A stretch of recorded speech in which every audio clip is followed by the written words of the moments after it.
Let's talk about stock investments. What's a risky investment? What's a stable investment? What's the right investment for me? I have to think on this a bit.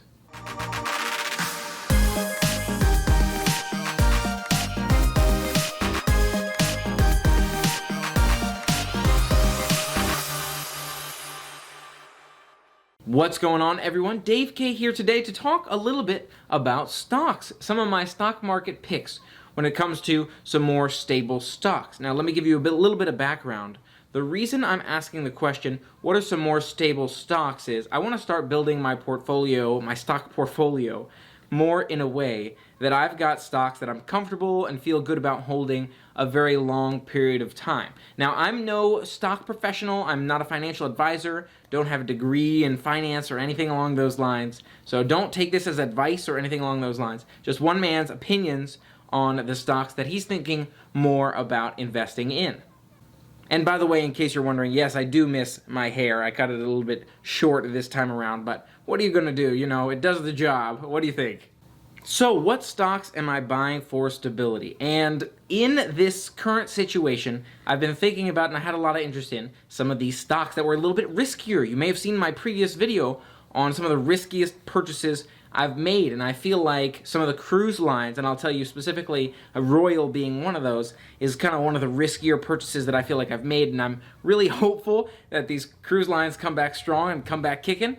But at the same time, I want to start building my portfolio in a way where I'm building this retirement account that has stocks that I'm going to feel comfortable holding for an extremely long period of time, that I can just kind of put in my retirement account, not worry about them, let them grow, let them give me dividends, let them grow over time and not fall too much, and just kind of move on in a happy, pleasant way where we've got some great stocks. So starting you off here with one of the top companies that comes to mind for me. And the reason it's one of the top companies that comes to mind for me is because so many of the other financial YouTubers, investment YouTubers, and that sort of thing I've seen have spoken about it. I've heard different articles, read articles about it, and analysts seem to speak positively of it. That doesn't mean it's the right stock or it's a good stock, but it's given me enough confidence to feel good about this stock. And that stock is T, the letter T, and that stock is AT&T. In case you're wondering what T stands for, it's AT&T. Now, one of the many reasons I feel good and comfortable about AT&T is, everybody's got a phone. And I think most of us probably aren't canceling our phone or our internet during these challenging times. Honestly, on the other hand, some of us may be using our internet even more than we've been using it in the past and continue to rely on our phones even more. And AT&T is such a big player in that telecommunications industry. Now, I can't necessarily say they're always going to be the biggest player. I don't know if they even are the biggest player. Again, not a professional here. Definitely need to do plenty more research on my own. But they are a very stable company. They've had their dividend growing, it looks like, for 35 years. And one of the websites I use to look into that is Dividend.com. Got recommended that from some other finance YouTubers as well. And so Dividend.com telling me that they've been growing their dividend for 35 years. And it's something like 6, almost 7% right now in terms of a dividend, which is really great in terms of a stock performing and giving off a dividend, especially one so stable. Another thing I like about AT&T right now is the lack of off the cliff, the lack of drop that they took in the heat of the current pandemic, right? The current situation has hurt a lot of companies' shares, and a lot of companies have dropped. Some of these big names, the riskier ones, I'm talking about 70, 80% if you're looking at airlines or cruise lines or that sort of thing. Even some banks have dropped as much as 50%. But AT&T, at least my looking at it, I want to say has dropped maybe around 20% on average. And again, it's not based on today or based on a current 2-week or 3-month range or anything along those lines. I'm just kind of giving you ballpark numbers that I've seen as I've been looking at investing apps and just the drop that I'm seeing there. So it's got a lower drop and it's got a pretty good dividend, which they're continuing to pay out given this current situation. And I'll tell you, a lot of stocks aren't paying out their dividends during this time. So if you hold shares of particular companies, especially cruise lines or airlines, it seems like those dividends aren't necessarily happening. And that even comes with real estate investment trusts or some of those other companies, depending upon, again, which particular stock you're holding as well. But it seems like AT&T is right on course in still delivering those dividends, which I can really appreciate. So that covers AT&T, and that one is one that I'm thinking about quite a bit. I think it'd be nice to kind of buff up on that one. But there's several others on my mind. The next one that comes to mind, kind of big player, and I'm thinking more again about these kind of blue chip companies, the more large, stable companies that you envision will be around for a while, is JP Morgan, one of those bigger banks and investment firms. And if you're not familiar with JP Morgan, I can't blame you. I would say I'm not as familiar with JP Morgan, for example, as I am with a company like AT&T, which is why I lean in the direction of AT&T first on that list. But JP Morgan has a pretty solid dividend as well. They have not fallen too far given the current situation. And I feel like a lot of banks, again, we continue to rely on them. You still need your banks. You know, people are still investing, or people still have their savings account, or people are still getting loans for whether it's houses or cars or whatever the situation might be. It might be harder to get those loans, but people still need money at the end of the day. And we still need systems and institutions that support our financial infrastructure. So banks like JP Morgan, for me, feel like generally stable companies. Now again, dividend closer to 3% on this one, so not as juicy of a dividend there as your AT&T, and it doesn't necessarily have as much of a, I feel like, stability, where JP Morgan, I think, fell a little bit more than AT&T did given the current situation. I'm not 100% sure. I'll have to go back and double check, but I think it's pretty solid and stable overall. Another company I would love to get into one of these days is Johnson & Johnson. J&J is the ticker on that one, and JP Morgan was JPM, by the way. But J&J obviously remains a staple of our utilization. I think J&J didn't drop at all given the current situation, which makes a lot of sense in one way, because a lot of us are still relying on a lot of their products, right? You still need your shampoo or your toilet paper or those sorts of things. A lot of those home care products, still very important, which brings that stability to J&J. But at the same time, it's kind of crazy to think that they haven't fallen at all, whereas most companies' shares have fallen at least somewhat over the course of this situation. So it kind of makes it harder for me to say, okay, I'm going to buy it because it's a good deal right now, but it does make me say more, okay, I'm going to buy it over the long term because it's stable. Or so it seems stable. Again, not an expert on stability of stocks, but it seems to be a pretty stable one over the course of years, 5 years. Another one I've heard a lot of different finance people speak to is MCD. It's McDonald's.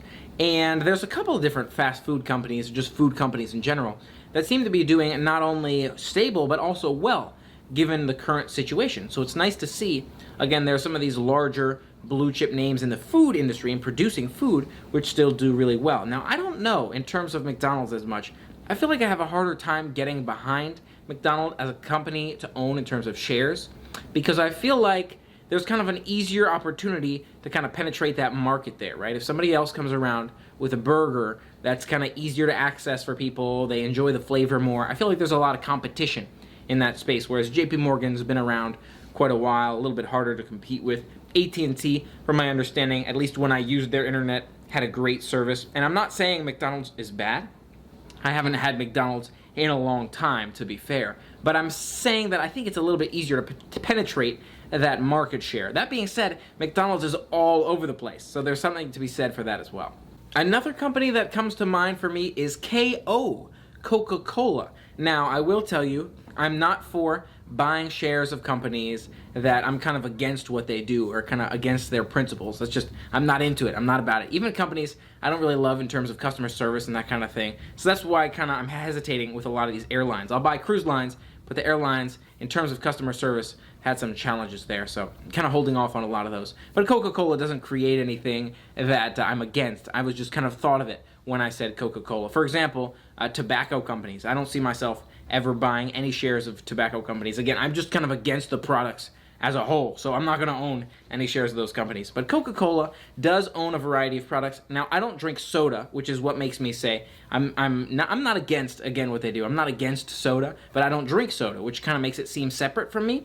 But you may not realize that Coca-Cola owns a bunch of other brands, which I do more regularly frequent as well, including, but not limited to, Dasani. And you know Dasani produces water. They've got flavored water and sparkling water. And I love Dasani. I feel like they've got some of the best flavored and sparkling water, which is fantastic. Gold Peak, if you're familiar with that tea, you see it all over some of the Disney resorts and Disney parks, that kind of Gold Peak's tea with the black tea, green tea, and white tea. And I love Gold Peak tea as well as a variety of other brands. Again, you've got Minute Maid, for example, lemonade, and that kind of thing. So they have other products which I do consume more regularly and which make me feel more comfortable saying, okay, this is a product, or this is a brand at least, this is a stock that I even use their products. So I can get more behind it than if they just made soda, since I don't really drink soda.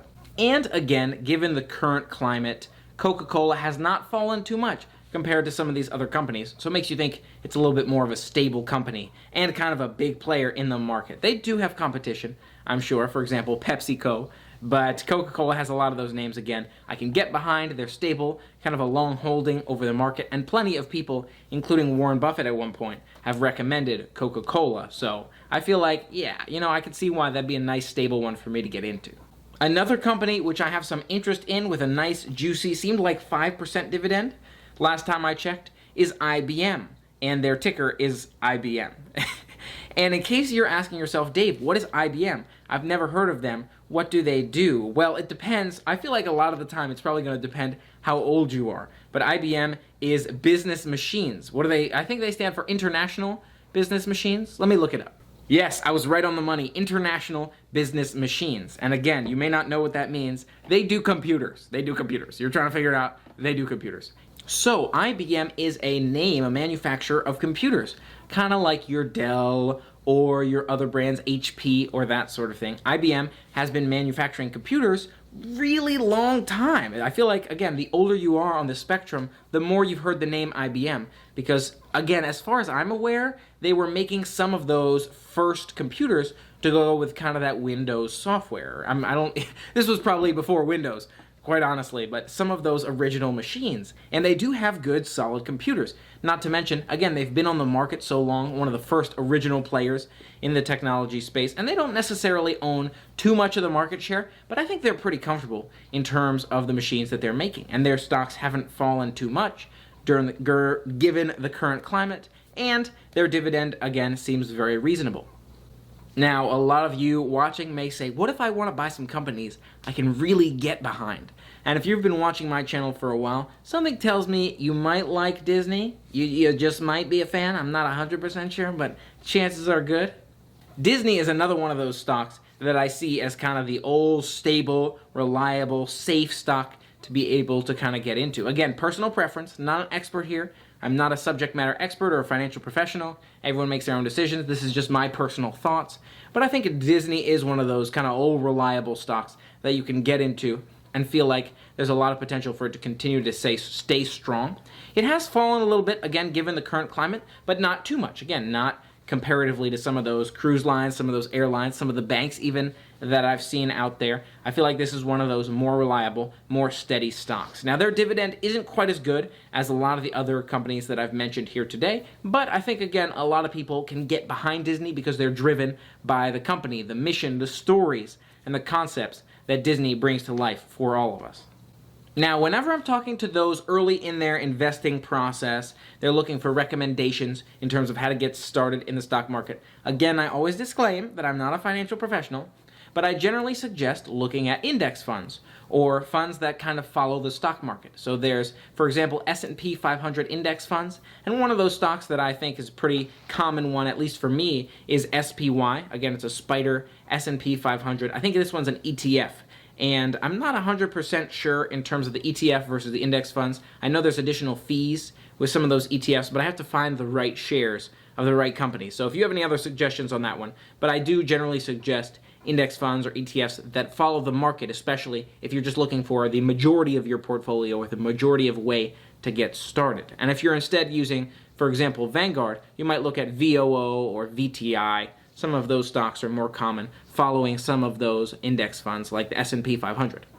Another couple of companies which I feel like are some of the kings of stability, but at the same time, not really a lot of value there for me in terms of dividends, and seeing a lot of dividends come off of these companies, is V for Visa and MA for MasterCard. I feel like these are some of the two biggest, these have to be the two biggest kind of credit issuers, right, or credit companies. Now, again, they're kind of the logo in that bottom right-hand corner, whether you use not American Express, right? There's one company that has their own. I think that's American Express. Discover, which I like a lot too, also uses their own, but pretty much every other company, whether you're using Wells Fargo or Bank of America, I feel like a lot of them all use either Visa or MasterCard. And so that just shows you how much of the market Visa and MasterCard really own. Now, Visa and MasterCard don't really have much dividend at all. They do have tiny, tiny dividends.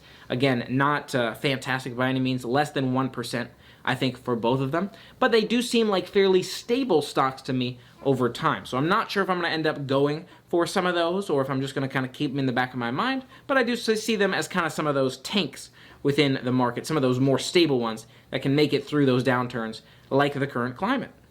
So what do you think of this short list of stocks that are more stable, more sturdy, with some nice juicy dividends on a few of them? I'd love to hear your thoughts in the comments below. Again, not a financial professional, no expert. Don't take this as recommendations or word of law or anything along those lines. Just kind of one man's thoughts here in terms of what seems like more stable stocks in the market. And I can't say necessarily I see myself buying all of those. Those are just a couple that come to mind in a variety of different kind of sectors.